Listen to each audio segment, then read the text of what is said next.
Goedemiddag graad 12 en welkom by vandag se les wat handel oor voorstel 2 hersiening vir Majose. Hierdie les word dan gebring deur die Noord-Kaapse Onderwysdepartement in samewerking met Sekoma Navorsing en Ontwikkeling. Ons gaan eers vandag loer in eksamenwenke. Ons voorstel 2 uitleg is as volg en dan Majose se onderwerp bestaan uit 21 punte. Weerens sê ek vir jou, voorstel 2 is 'n leesvraestel. Vat jou tyd, lees jou vrae noukeurig om seker te maak dat jy presies beantwoord wat van jou verwag word. Die puntuitleg is dan dieselfde as in voorstel 1. Ons het 150 punte vir 2,5 ure. Afdeling A bestaan uit kortvrae, multikeuse, terminologie, kolom A en B en dan kort antwoorde op diagramme. Hierdie afdeling tel 50 punte. Afdeling B is dan jou meer analitiese of interpretasievrae en jou langer antwoorde en hierdie afdeling tel 100 punte, wat vir jou saam 150 gee. Die hulpbronne wat jy kan gebruik is dan as volg. Mind the Gap, wat net die belangrikste inligting uithaal vir leerders om te leer. Dan kan jy ook van uitsendings en weblesse gebruik maak. Belangrikste vir my is soos altyd ou vraestelle van die NSS en rekord. Gebruik asseblief nasienriglyne om seker te maak dat jy verstaan waarvoor punte toegeken word. Jou eksamenriglyne moet altyd langs jou lê wanneer jy problemen studeer, sodat jy presies kan sien wat van jou verwag word in elke onderwerp. En dan laastens kan jy na die webtuiste gaan van die onderwysdepartement om nog hulpbronne na te slaan.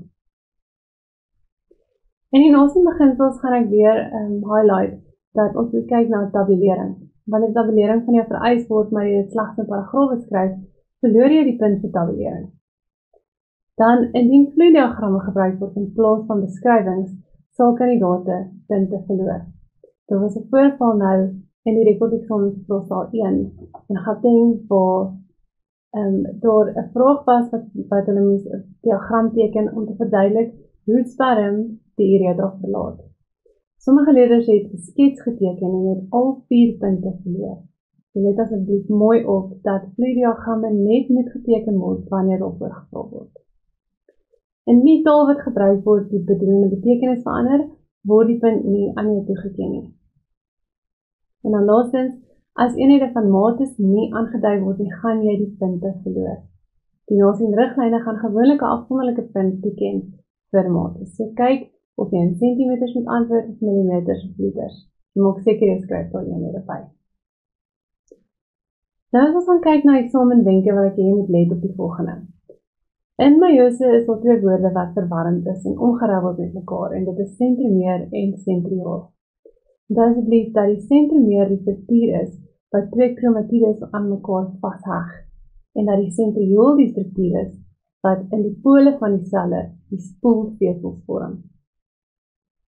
Op die skets kan jy sien dit vir jou aangedui, die sentriool is die pool van die sel en dan die sentromeer die struktuur wat die kromatides verbind. Jy gaan moet kan differensieer verskeidenheid tussen die volgende. Haploïde sowel as diploïde selle. Omdat dit haploïde selle slegs die helfte van die kromosoom getal of materiaal het en diploïde selle die volledige stel kromosome in 'n selkern is. Dan ook geslagscelle wat ons gamete noem, is anders as somatiese selle wat ons liggaamscelle is. Geslagscelle of gamete verwys dan na ovum en spermcelle. En dan ook geslagskromosome of gonosome en autosome. Ons gonosome is dan paar 23 op 'n karyotipe, waar ons autosome enigiets tussen paar 1 en 22 is. Ons gonosome is dan die X en Y kromosome. Nou as jy gaan oplet na die volgende asseblief. Sleutelwoorde. Jy gaan moet noem 'n gedeelte van 'n skets vir kort 1 punt antwoorde. Dan met nommer 2, as jy beskrywings gee, maak seker dat jou beskrywings lank genoeg is, sodat jy genoeg inligting gee om 2 punte vir so 'n vraag te kan behaal. Derdens, bespreek. Langer antwoorde word jy meer detail gaan moet gee oor die proses of uitbrei oor die funksionering van die proses. En dan kom ons gaan kyk na prosesse wat jy gaan moet memoriseer vir hierdie onderwerp. Die eerste een is dan Majose 1. Jy gaan kan sê dat in meiose 1 is die skeiding van die homolopare kromosome, sowel as die veranderinge en dinge wat gebeur met die kromosome. Onthou dat dit ook in meiose 1 is, waar ons gaan van 'n haploïde kromosoomgetal na 'n diploïde kromosoomgetal. Tweedens gaan jy die proses van oorkruising moet kan beskryf, waar dit plaasvind en hoe dit gebeur, asook wat die implikasies van hierdie proses is. Derdens, ewekanse gerangskikking, waar dit plaasvind en wat dit beteken vir gamete wat gevorm word. Vierdens, meiose 2, waar gerepliseerde kromosome van mekaar geskei word.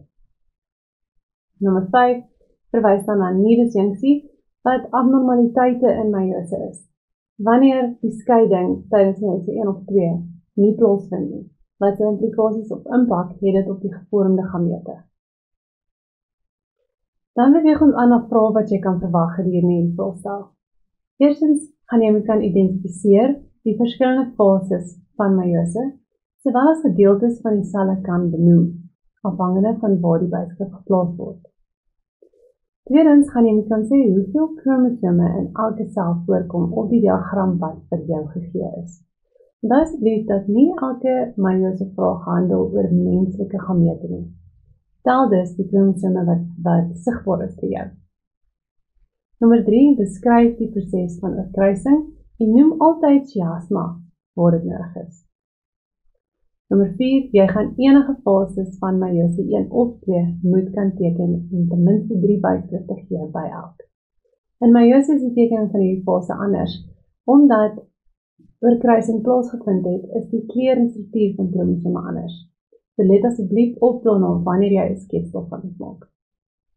Nou nommer 5, verduidelik nidusjunksie in die betrokke sel en die implikasies daarvan as dit in 'n menslike sel sou plaasvind.